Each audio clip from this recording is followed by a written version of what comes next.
ឡើយនៅស្គីមិនស្ដីដឹងទេរកថ្ងៃខ្ញុំនឹកស្រីស្ទើរឈួតហើយទីស្ងាត់ម្នាក់ឯងចំបែងរែងព្រួយខ្វល់ខ្វាយនឹកស្នេហ៍ដែលឃ្លាតទៅឆ្ងាយតើណាយចិត្តឬនៅចាំ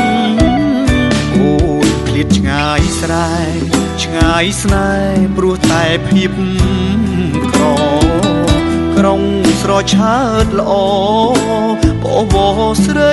ភ្លេចបនដាំអូនថាត្រឡប់យ៉ាងយូរមួយឬពីរឆ្នាំឲ្យបងខ្លោចផ្សារកម្មព្រោះទ្រាំចាំមុំវិល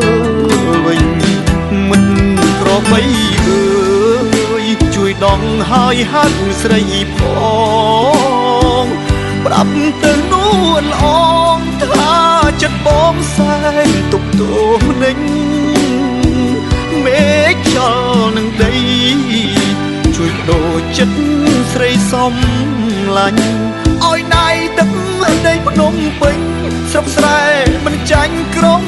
ទេជីវ៉ាមកក្របីនឹកស្រីធ្លាប់ជិះលើខ្នងធ្លាប់ច្រៀងឆ្លើយឆ្លងសាសងពីសាសនាហាទុំច្រើនរដូវតើពៅសុខទុកយ៉ាងណាស្ងាត់សូនឬក៏និថាចោលស្នេហាស្មោះស្រុកស្រែ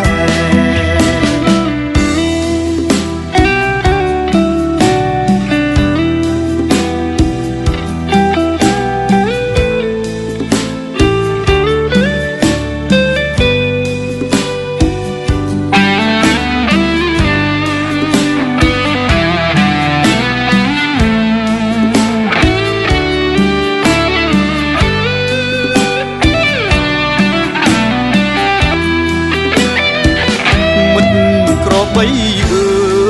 យជួយដងហើយហាត់ស្រីផងប្រាប់ទៅនួនអ